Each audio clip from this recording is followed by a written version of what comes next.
Hello student, welcome to online lecture series on electromagnetic fields, electrical engineering semester 4 subject. Myself Kapil Rama, assistant professor, St. Andrew Institute of Technology Management, Farooqnagar, Gurugram.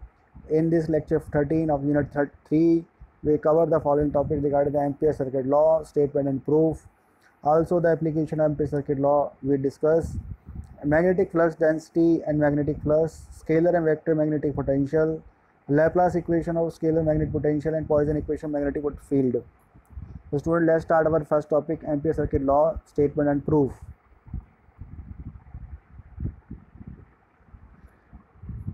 So in electrostatics, complex problems can be solved using this called Gauss law. Gauss law is used for obtaining the electric field intensity. Similarly, in magnetostatics, complex problems can be solved using the law called as Ampere circuit law. So this is the great advantage over the such kind of law which we used in the complex problems related to the magnetostatics. Okay students, so this is the statement we have to learn or we have to represent. That is, it states that the line integral of the magnetic field intensity H around a closed path is exactly equal to the direct current enclose by that path. तो जिस path के द्वारा जो current आपका enclose हो रहा है तो वो डायरेक्टली प्रोपोर्शनल है, या कह सकते हो कि डायरेक्टली प्रोपोर्शनल है मैग्नेटिक फील्ड इंटेंसिटी जो कि लाइन इंटीग्रल की फॉर्म में है. तो ये एक लॉ है मैग्नेटोस्टैटिक्स की फील्ड में. तो close curve integral h dot D L is equal to I. Now we talk about the proof of the Ampere circuit law student. तो consider long state conductor carrying conductor I placed along z axis. तो z axis के along हमने एक current carrying conductor को रखा है जिसके अंदर I फ्लो कर रहा है करंट. तो consider close circular path of radius r which encloses the straight conductor carrying conductor I. Now for infinite long conductor, as you know, h is equal to I divided by 2 pi r a phi, and consider a small amount of dl at point p point पर आप देखेंगे कि एक small dl हमने लिया हुआ है which is in a q direction tangential to circular path at point p. Now obtained H magnetic field at point P, what we do from the Biot-Savart law due to infinite long conductor, as we know H is equal to I by 2 pi r a phi. So in cylindrical coordinate system dl is equal to r d phi a phi. Okay तो H dot D L is equal to कितना हो जाएगा student, I 2 pi R A phi R D phi A phi. तो यहाँ आप देखेंगे are से are cancel out हो जाएगा, ए फाई डॉट ए फाई हमारा 1 होता है. तो हमारे पास सिर्फ नेट बचेगा I divide by 2 pi into a phi d phi. Okay, if you want to integrate the h dot D l over the closed path, that what we get close curve h dot D L is equal to 0 to 2 pi.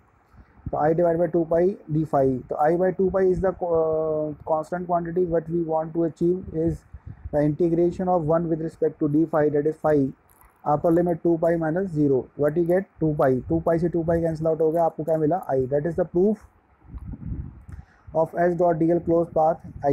So prove that integral H dot along the closed path given in the direct current enclosed.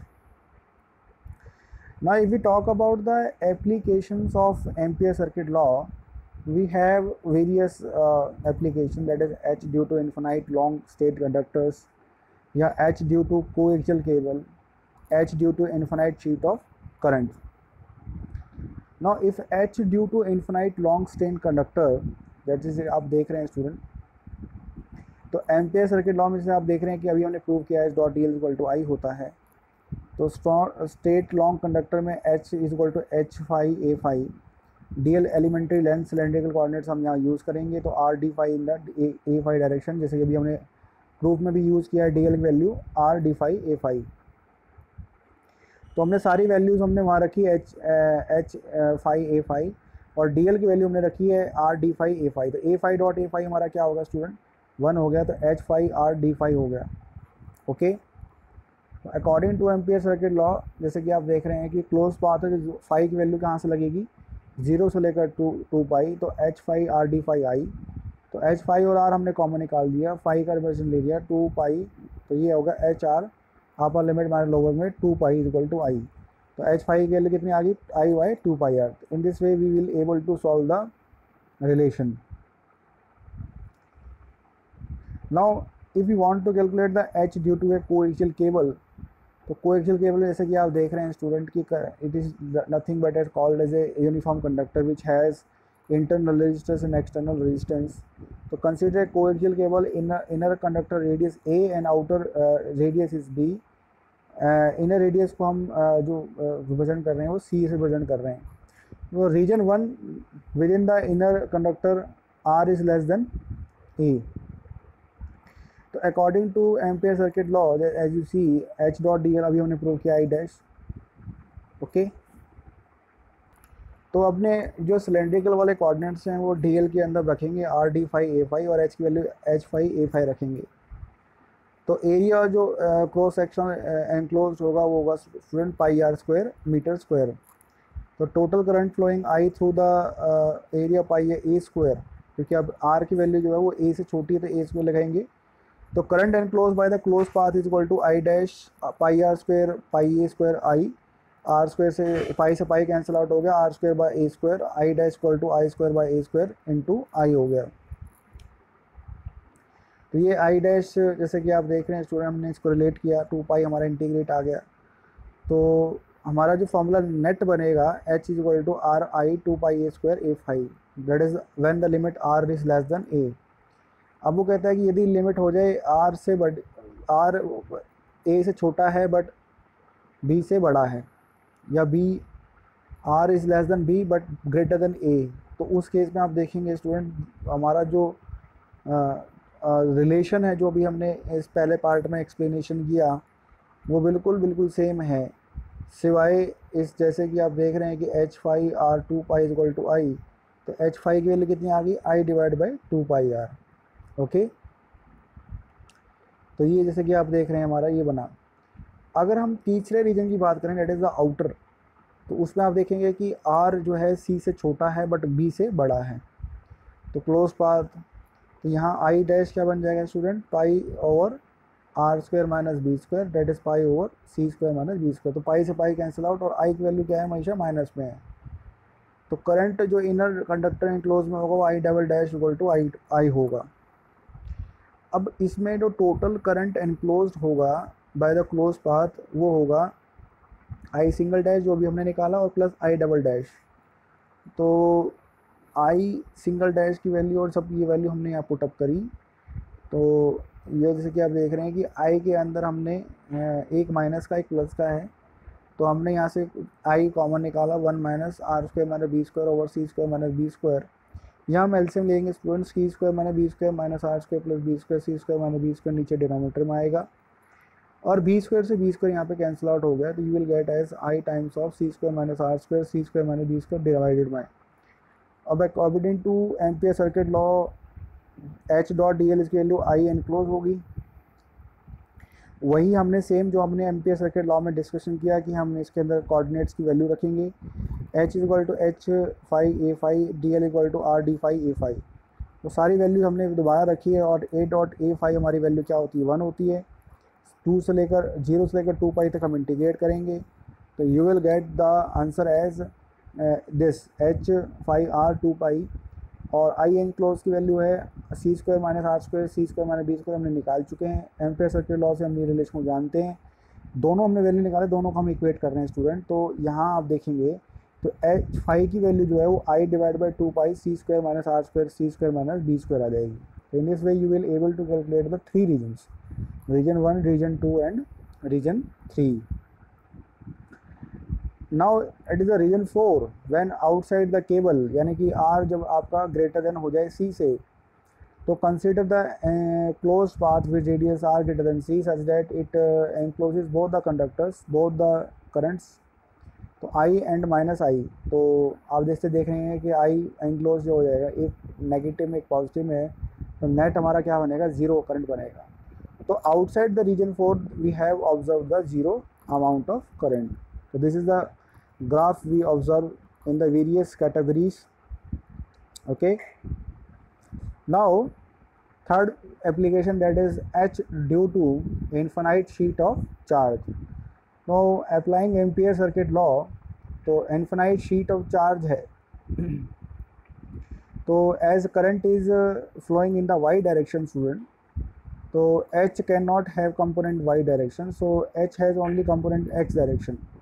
तो h direction में component होने की वजह से h की value क्या हो जाएगी, h x A x for z greater than equal to 0। तो यहाँ पे हमारे कुछ पाथ बनेंगे स्टूडेंट, जैसे for path 1 and 2, path 3 and 4। तो पाथ 1 एंड 2 में जैसे कि आप देख रहे हैं स्टूडेंट, ये 1 एंड 2 की बात चल रही है इधर से लेकर इधर तक। तो डी एल की वैल्यू क्या हो जाएगी, डी जेड ए जेड, और 3-4 में डी एल की वैल्यू क्या हो जाएगी, डी जेड ए जेड। तो हम एक एक करके अब इसमें देखेंगे स्टूडेंट, जैसे कि हम पूरा जो अगर हम निकालना चाहें एम्पेयर सर्किट लॉ से कि कितना हमारा करंट एनक्लोज बन रहा है, तो we will break this contour into 1 से लेकर 2 प्लस 3 से लेकर 4। इन 1 से लेकर 2 you will have minus H x A x D Z A Z, plus 3 से लेकर 4 H x A x D Z A Z. तो ए एक्स इंटू ए जेड क्या हो जाएगा स्टूडेंट, 0। तो 1 से लेकर 2 में आपको क्या मिलेगा, 0 मिलेगा। दोनों ही वैल्यूज़ पे आपको क्या मिलेगा, आंसर 0 मिलेगा। अब इसी तरीके से आप देखिए स्टूडेंट कि अगर आप कंसीडर पाथ करेंगे 2 और 3, जैसे कि यहाँ पे 2 और 3 का भी कंसेप्ट आ रहा है ये वाला, ओके। तो उस केस में क्या बनेगा देखिए, तो वहाँ बनेगा डी एक्स इंटू ए एक्स, एच की वैल्यू माइनस एच इंटू ए एक्स। तो 2 से 3 में वैल्यू में यह हमने वैल्यू डाल दी। H X is a constant quantity, 2-3 से डी एक्स निकाल रहे हैं। ए एक्स की वैल्यू क्या होती है student, A dot A X same होती है, 1 होती है। तो limits from positive to negative X, sign of the integral is positive. आगे इसी तरीके से आपने 4 to 1 को भी कंसीडर करना है, तो डी एल डी एक्स ए एक्स हो जाएगी। तो region Z greater than 0, H की वैल्यू क्या है, एच एक्स ए एक्स। तो 1-4, अब देखिए 1-4 है, तो अगर हम 4-1 करेंगे तो ये ऐसे बन जाएगा, B times of H X. तो इस तरीके से हमने चारों रीजन निकाल दिया। अब उसमें 4 रीजन में 2 रीजन की वैल्यू 0 है, एक रीजन की वैल्यू क्या है, बी एच एक्स, और दूसरे की रीजन क्या है, बी एच एक्स। तो ये कितना हो गया student, 2 times of B H X हो गया। अब current flowing across the distance B is K Y B, तो I enclose is equal to K Y B. Width of the path is B, the height is A, तो H dot D L equal I enclose. तो 2 B H x अभी हमने निकाला, तो के Y B, B से भी cancel out हो गया। एच एक्स की वैल्यू क्या होगी, हाफ के वाई होगी। अब हाफ के वाई इंटू ए एक्स जो है वो जेड ग्रेटर देन 0, अगर लेस देन की बात करें तो माइनस हो जाएगा। तो for infinite sheet of current density K, तो के की वैल्यू क्या हो जाएगी student, H times of half K vector into A N. Now we talk about the magnetic flux density student, that is the total magnetic lines of force, magnetic flux crossing a unit area in a plane at right angles to the direction of flux is called as magnetic flux density. Now it is denoted by B, and it is a vector quantity, and it is measured in Weber per meter square, which is also called a Tesla. This is the value B is equal to mu h. So mu is the permeability, h is the magnetic field intensity, B is the magnetic flux density. So for free space, mu is equal to mu naught 4 pi 10 raised to minus 7 meter square. Okay. So magnetic flux crossing the open surface, that is phi, तो B dot ds, और for closed surface, जो closed surface में उसका answer क्या हो जाएगा, 0 हो जाएगा। Maxwell equation in integral form, this is also called law of conservation of magnetic flux और Gauss law in the integral form of the magnetic fields. तो अभी आगे जो मैक्सवेल इक्वेशन है वो आप डिस्कशन करेंगे स्टूडेंट। फिलहाल के लिए ये बताया हुआ है कि जो वैल्यूज़ हैं वो 0, ये आपकी मैक्सवेल इक्वेशन का रिप्रेजेंटेशन है। Okay student, now if we talk about the scalar and vector magnetic potentials, तो there are 2 types of potential in case of magnetic field, that is scalar magnetic potential denoted by V and vector magnetic potential denoted by A vector. So to define scalar and vector magnetic potential, use vector identities, that is del cross del V is equal to 0, and del cross A is also 0. So del cross A is nothing but it called as del dot A minus del square A. Okay, so V is the scalar and A is the vector. In case of scalar magnetic potential, unit is ampere, and Vm is scalar magnetic potential. So scalar magnetic potential is related to H. H is equal to minus delta Vm. Okay, this is how del cross H J and comparing second and third equation you will get J is equal to 0। तो electric field में से आप देख रहे हैं कि minus E dot D L, हमने पिछली क्लास में देखा student. Magnetic field V M A comma V is equal to minus of B H dot D L, ये भी हमने देखा।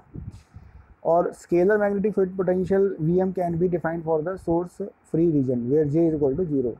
So this is how we represent the scalar magnetic potential. Now if we talk about the Laplace equation for scalar magnetic potential, student, we have B dot ds is equal to 0. B is magnetic flux density Weber per meter square, and ds is nothing but a differential surface area. So using the divergence theorem, you know that it equal to volume of del dot B dot V. Now del dot B is equal to 0, तो B की value कितनी है student, mu naught H अभी हमने define किया है, तो del dot mu naught H. अब म्यू डायमेंशन लेस है तो कभी 0 नहीं होगा, तो डेल डॉट एच की वैल्यू क्या होगी, 0 होगी। तो एच वेक्टर की वैल्यू कितनी होगी, माइनस डेल्टा वी एम होगी। ओके, तो del of minus del dot V M equal to 0, तो del square V M equal to 0 for J equal to 0। Laplace equation for scalar magnetic potential. Vector magnetic potential, its unit is Weber per meter. Divergence of a curl of a vector is 0. So del cross A is equal to 0. So where A is a vector magnetic potential. These are relations, students. We have to consider this in mind. Okay, so del dot B vector is equal to 0. So B is equal to del cross A. Curl of vector magnetic potential is the flux density. Similarly, we have del cross H is equal to J, and from the relation B is equal to mu naught times of H, तो H की value हम यहाँ निकाल सकते हैं B divide by mu naught equal to J। तो B is equal to mu naught H, H equal to B naught by mu naught. तो del cross B is equal to mu naught J, del cross equal to del cross A mu naught J। तो del of del cross A minus del square B, ये इस तरह का relation बन जाएगा student. तो J हमारा यहाँ से निकल सकता है। Okay, similarly we have the Poisson equation for magnetic field. Let us assume del dot A is equal to 0. तो करंट डेंसिटी जैसे कि मैंने पीछे निकाला अभी J is equal to, तो substitute the del dot A is equal to 0, तो you get as J vector 1 by mu naught of 0 minus del square V. तो J is equal to minus V u square del square A vector. तो del square A vector is nothing but as mu naught times of J. तो due to differential current element. Okay, this is how we define the Laplace equation and Poisson equation for the magnetic field vector magnetic field potential. Now pi is equal to phi of mu naught I dl over 4 pi r square Weber per, according to Biot-Savart law. Vector magnetic potential A at a distance r from the differential current elements I dot dl. तो I dot D L can be replaced by के D S. तो आप जैसे कि देख रहे हैं student कि I डॉट डी एल को हम के डी एस से रिप्लेस कर सकते हैं, और डी एस हमारा क्या है, डिफरेंशियल सरफेस एरिया है। तो के हमारा क्या है, सरफेस करंट डेंसिटी है। तो अगर हम इसे थोड़ा सा पाई से रिप्रेजेंट करते हुए, फाई सरफेस म्यू नॉट के dot D S 4 pi R weber per metre, तो I dot D L can be replaced by J dot B, और जे हमारा क्या है, वॉल्यूम करंट डेंसिटी। तो D V G differential volume current density. आप देख रहे हैं कि तीनों रिलेशंस में हम इसको चेंज करते चले जा रहे हैं, तो अलग अलग वैल्यूज़ के लिए अलग अलग हम इसको इस्तेमाल कर सकते हैं स्टूडेंट। तो ये जो बन रहा है वॉल्यूम वाला mu naught J dot V 4 pi R weber per metre, तो पाई है वेक्टर मैग्नेटिक पोटेंशियल। तो स्टूडेंट आई होप कि आपको ये समझ में आया होगा। तो आने वाले लेक्चर्स में और टॉपिक को डिस्कशन करेंगे। In this lecture we discuss about the concept of Ampere circuit law, their applications regarding the Laplace equation and a Poisson equation for vector scalar potentials. So इस लेक्चर में इतना ही student, तो आने वाले lectures में और topic को discuss करेंगे। तब तक के लिए थैंक यू।